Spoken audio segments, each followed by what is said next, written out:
What's going on, Pathfinders? If you're just getting started in Aniimo and want to fully understand how everything works before the next beta wave, this is your complete beginner guide that covers everything I've discovered so far. My goal? To help you fully understand how everything works before full release. We're covering how to level up fast, evolutions, ascensions, elemental counters, cultivation, team building, and advanced stat mechanics like traits, personalities, IVs, and more. With that being said, let's get into it.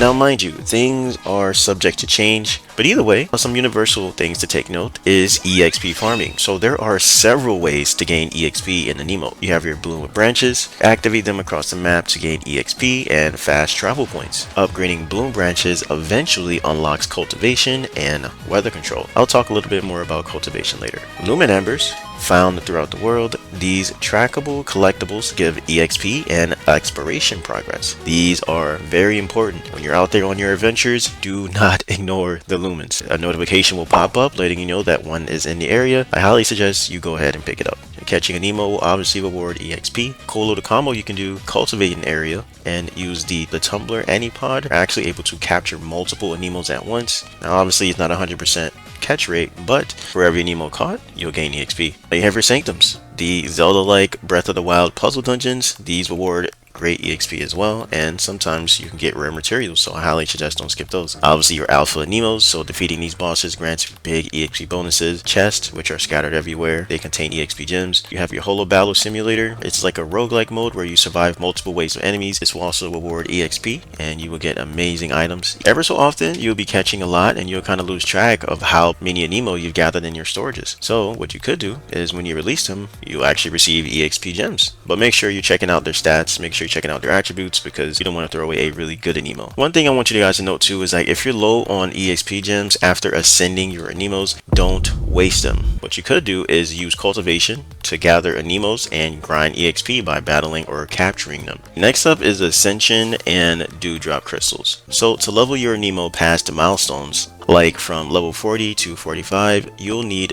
Dewdrop crystals. Simply defeat Aniimos from their evolution line. For example, defeat Ember Pup, Flame Breath, or Scorchow for Ember Pup Dewdrop crystals. And you would use these Dewdrops to further upgrade your Aniimo. Now mind you, drop rates are low, so expect a grind. There's also universal dewdrops, so you can trade Glimmers with Jeff the vendor at Outposts for universal versions. This is useful when you don't want to farm endlessly. And next up is the cultivation and weather system. You must upgrade the bloom branches and fill 60% of the bloom graph to unlock Prismana weather control. Now cultivation allows you to summon groups of Aniimos in one area.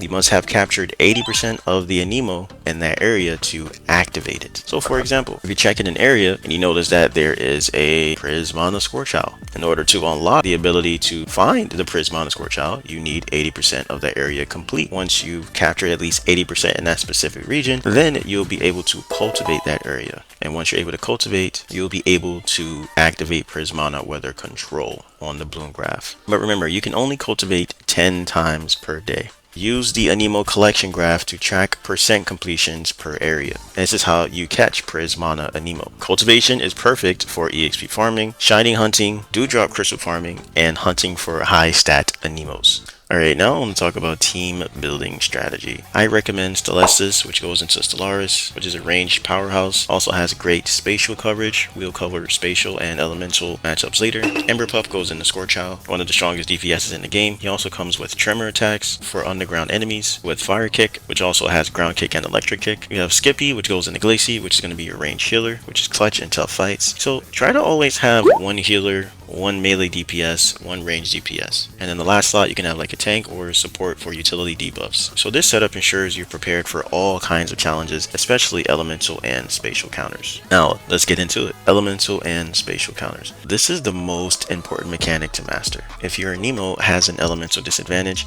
he'll deal less damage and take 2 times as much damage. You will find yourself constantly swapping out Aniimos frequently mid-battle when this happens. So I highly recommend that you memorize the elemental type chart, especially before or alpha battles. With spatial counters, flying Aniimos lose to range attacks, and burrow Aniimos, they lose to tremor abilities. That's why I recommend Celestis, which goes into Stellaris. He's range and he does really good damage. And you have Ember Pup, which goes in Scorchow, which does a lot of damage, and he has Fire Kick, which is a tremor ability. These are top tier because not only are they two of the strongest Aniimos in the game currently, but they cover the spatial counters perfectly. Stellaris is going to cover your flying enemies, which is why he's an amazing pick when you're fighting Omega and Furgon. And then you have Scorchow, which is good at dealing with those pesky Aniimos who love to burrow on the ground. And the best part, you will find them as soon as you enter the world. You'll have Celestis to your left and you have Ember Pup on your right. So I highly suggest you pick up both of these Aniimos.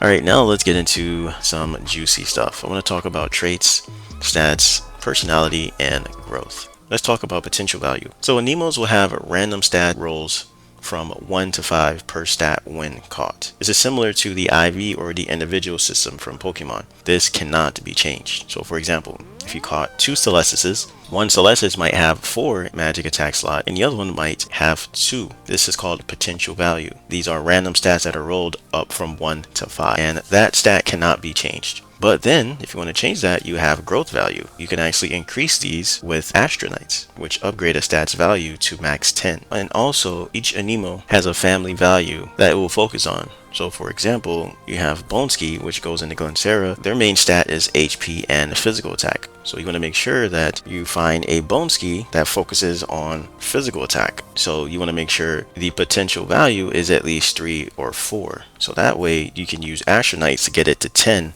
cheaper. So just remember, the higher your potential value, cheaper it is to max out that current stat. You can only upgrade your Aniimo stats 30 times, or you want to make sure that you max out 2 of its priority stats, and then the third one is based on your playstyle. Aniimos come with personality traits that boost specific stats. These personalities are color coded. So for example, the Clingy personality, which is blue, this one gives 5% in physical attack and magic attack. And then you have Perspicacious, which is color coded red. This one gives 5% crit rate. Now you'll notice that Aniimos will often have a mix of both of these. So make sure you're paying attention to that based on how you're looking to build your team. Traits are passive abilities. Each Aniimo has a common trait and a rare trait. So use a trait fruit to unlock the rare trait, which is their best passive ability. A cool thing to know is that shiny Aniimos will always have their rare trait unlocked. And another cool shiny tip, Aniimos spawned through cultivation have better odds of high potential value and a shiny rate. So if anything, just remember, cultivation is your best friend. Let's talk about catching Aniimo. So the best way to catch Aniimo is approaching him from behind. This increases the catch percent rate. You can use the tumble plus the cultivation method that I talked about earlier, which gather groups of Aniimo, and mass catch to farm EXP. You have your antipod tiers,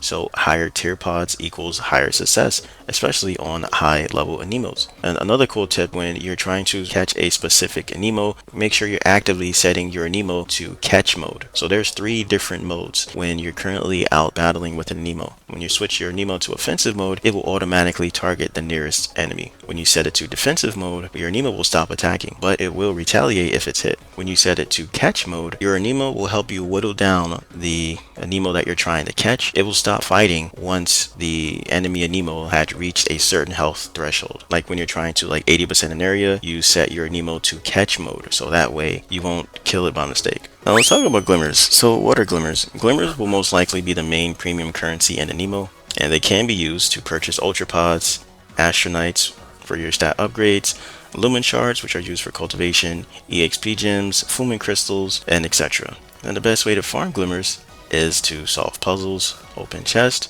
complete quests, clear holo simulators, and explore every nook in Idyll. So make sure you're staying active and you're engaging with the world, as Glimmers will come naturally. But spend them wisely because they are a valuable resource. During my time in the beta, I mainly used Glimmers for the universal dewdrop crystals because honestly I just got tired of just farming one area for a dewdrop crystal. Some cool traversal tips: using the hoverboard, the hustle ability, which is the best way to travel long distances, which you can get from the K9 family. Tweaking your auto transformations. So when you go to the Aniimo tab under exploration, you'll see climbing, swimming, and gliding categories ranked from 1 to 3. 3 is best, so The best Aniimo in each category auto transforms when you engage in that traversal methods. So for example, Adi might have 1 star in swimming, but Chili has 3 stars. So you equip Chili for smoother and faster swimming. And that's your full Aniimo beginner guide. Now mind you, there are a lot of things that I left out because there are a lot of things in this game. And for those specific things like more on Prismana, leveling up your player character, which team comps are the best to use, I'll cover those topics in specific videos. But if you made it this far, you're already ahead of the curve. Master these systems and you'll have no trouble becoming a legendary Pathfinder like Zaku, the hero of Idyll. But let me know what questions you have in the comments below. Like I said, I'll be covering advanced guides, more on shiny hunting, PvP preparations, and more. Please make sure to stay locked in. Before we close it out, I want to leave you with a positive message. Happiness can be found even in the darkest of times, if only one remembers to turn on the light. Never be ashamed of a scar. It means you are stronger than whatever tried to hurt you. Hopefully this message found somebody well. I just want to at least get on here and spread a little positivity to hopefully make your day a little better. But that's all I got. Take care of yourself. Make sure. Have a goddamn good one. I'll see you.